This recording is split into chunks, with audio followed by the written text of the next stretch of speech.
제11장 하나님이 반역한 백성을 사랑하시다.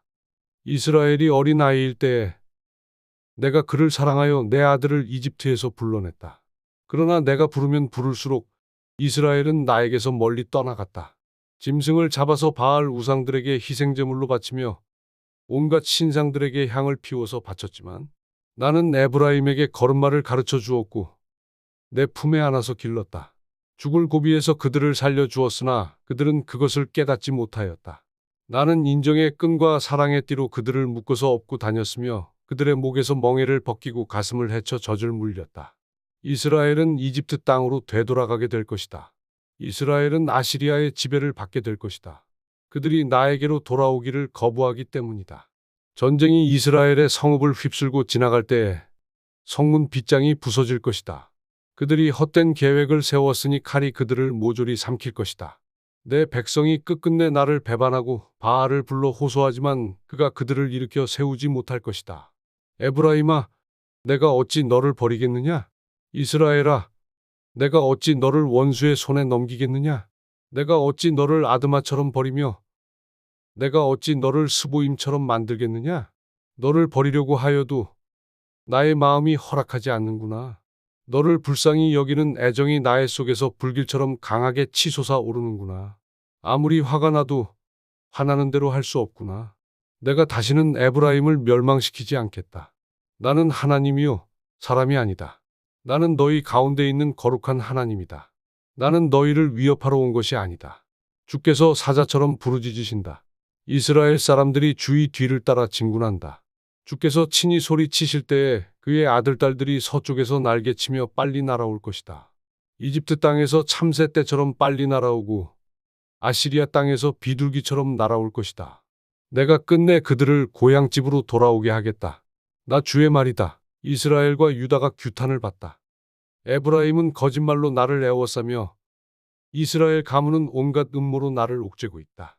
유다 족속도 신실하고 거룩하신 하나님을 거역하고 있다. 제12장 에브라임은 바람을 먹고 살며 종일 열풍을 따라서 달리고 거짓말만 하고 폭력만을 일삼는다. 아시리아와 동맹을 맺고 이집트에는 기름을 조공으로 바친다. 주께서 유다를 심판하시고 야곱을 그의 행실에 따라 처벌하실 것이다. 그가 한 일들을 따라 그대로 그에게 갚으실 것이다. 야곱이 모태에 있을 때에는 형과 싸웠으며 다 큰 다음에는 하나님과 대결하여 싸웠다. 야곱은 천사와 싸워서 이기자 울면서 은총을 간구하였다. 하나님은 베델에서 그를 만나시고 거기에서 우리에게 말씀하셨다. 주는 만군의 하나님이다. 주는 우리가 기억해야 할 그분의 이름이다. 그러니 너희는 하나님께로 돌아오너라. 사랑과 정의를 지키며 너희 하나님에게만 희망을 두고 살아라. 에브라임의 사회 경제적인 범죄. 에브라임은 거짓 저울을 손에 든 장사꾼이 되어서 사람 속이기를 좋아한다.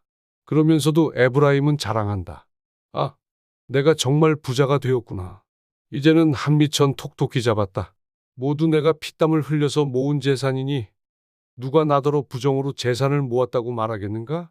그러나 나는 너희가 이집트 땅에 살 때로부터 너희의 주 하나님이다. 내가 광야에서 너희를 찾아갔을 때 너희가 장막에서 살았던 것처럼 나는 너희가 다시 장막에서 살게 하겠다. 내가 예언자들에게 말할 때에 여러 가지 환상을 보였으며 예언자를 시켜서 백성에게 내 계획을 알렸다. 길르앗이 악하냐? 그렇다. 그들은 거짓되다. 길갈에서는 사람들이 황소를 잡아서 제물로 바치고 있다. 그들의 제단이 들녘의 돌더미처럼 많다. 우리 조상 야곱은 메소포타미아 평야로 달아나야 했다. 이스라엘은 아내를 얻으려고 종살이를 하였다. 아내를 얻으려고 목자가 되었다. 주께서는 예언자 한 사람을 시키셔서 이스라엘을 이집트에서 이끌어내시고 예언자 한 사람을 시키셔서 그들을 지켜주셨다. 에브라임이 주님을 몹시 노엽게 하였으니 죽어 마땅하다. 주께서 에브라임을 벌하시고 받으신 수모를 에브라임에게 되돌려 주실 것이다.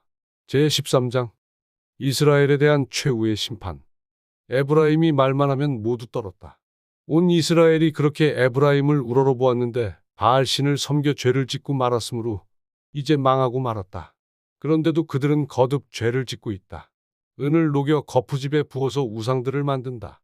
제주껏 만든 은 신상들, 그것들은 모두 세공업자들이 만든 것인데도 그들은 이 신상 앞에 제물을 바치라고 하면서 송아지 신상들에게 입을 맞춘다. 그러므로 그들은 아침 안개처럼 되고 이른 새벽에 사라지는 이슬처럼 될 것이다. 타작 마당에서 바람에 날려나가는 쭉정이처럼 되고 굴뚝에서 나오는 연기처럼 될 것이다. 그러나 나는 너희가 이집트 땅에 살 때로부터 주 너희의 하나님이다. 그때에 너희가 아는 하나님은 나밖에 없고 나 말고는 다른 구원자가 없었다. 나는 저 광야에서 그 메마른 땅에서 너희를 먹이고 살렸다. 그들을 잘 먹였더니 먹는 대로 배가 불렀고 배가 부를수록 마음이 교만해지더니 마침내 나를 잊었다. 그래서 내가 그들에게 사자처럼 되고 이제는 표범처럼 되어서 길목을 지키겠다.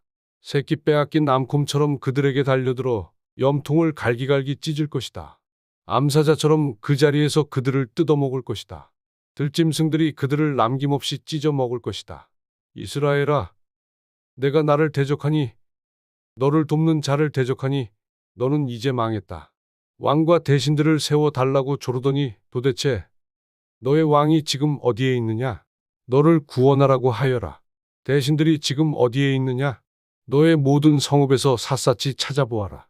너를 궁지에서 건져 달라고 하여라. 내가 홧김에 너에게 왕을 주었으나 분을 참을 수 없어서 너의 왕을 없애버렸다. 에브라임의 허물을 적은 문서를 모두 모았고 죄상을 적은 기록을 모두 보관하고 있다. 에브라임이 다시 태어나는 진통을 겪고 있다. 그러나 그는 때가 되었는데도 태를 열고 나올 줄 모르는 미련한 아들과도 같다. 내가 그들을 수올의 권세에서 속량하며 내가 그들을 사망에서 구속하겠다. 사망아, 내 재앙이 어디 있느냐? 수올아, 내 멸망이 어디 있느냐? 이제는 내게 동정심 같은 것은 없다. 이스라엘이 비록 형제들 가운데서 번성하여도 사막에서 동풍이 불어오게 할 터이니 주위 바람이 불면 샘과 우물이 모두 말라버리고 귀중한 보물상자들도 모두 빼앗길 것이다. 사마리아가 저희 하나님에게 반항하였으니 이제는 그 죄값을 치를 수밖에 없다. 사람들은 칼에 찔려 쓰러지고 어린아이들은 박살나고 아이 벤 여인들은 배가 찢길 것이다. 제14장 이스라엘을 향한 호세아의 호소. 이스라엘아, 주 너의 하나님께로 돌아오너라. 내가 지은 죄가 너를 걸어 거꾸로 들였지만 너희는 말씀을 받들고 주께로 돌아와서 이렇게 아뢰어라. 우리가 지은 모든 죄를 용서하여 주십시오. 우리를 자비롭게 받아주십시오. 수송아지를 드리는 대신에 우리가 입술을 열어 주를 찬양하겠습니다. 다시는 아시리아에게 우리를 살려달라고 호소하지 않겠습니다. 군말을 의지하지도 않겠습니다. 다시는 우리 손으로 만들어 놓은 우상을 우리의 신이라고 고백하지도 않겠습니다. 고아를 가엾게 여기시는 분은 주님밖에 없습니다. 주께서 이스라엘에게 새 삶을 약속하시다. 내가 그들의 반역하는 병을 고쳐주고 기꺼이 그들을 사랑하겠다. 그들에게 품었던 나의 분노가 이제는 다 풀렸다. 내가 이스라엘 위에 이슬처럼 내릴 것이니 이스라엘이 나리꽃처럼 피고 레바논의 백향목처럼 뿌리를 내릴 것이다. 그 나무에서 가지들이 새로 뻗고 올리브 나무처럼 아름다워지고 레바논의 백향목처럼 향기롭게 될 것이다. 그들이 다시 내 그늘 밑에 살면서 농사를 지어서 곡식을 거둘 것이다. 포도나무처럼 꽃이 피고 레바논의 포도주처럼 유명해질 것이다. 에브라임이 고백할 것이다. 나는 이제 우상들과 아무 상관이 없습니다. 그러면 나는 그에게 응답할 것이다. 내가 너를 지켜주마. 나는 무성한 잣나무와 같으니 너는 필요한 생명의 열매를 나에게서 언제나 얻을 수 있을 것이다. 맺는 말. 지혜로운 사람은 여기에 쓴 것을 깨달아라. 총명한 사람은 이것을 마음에 새겨라. 주의 길은 올바르다.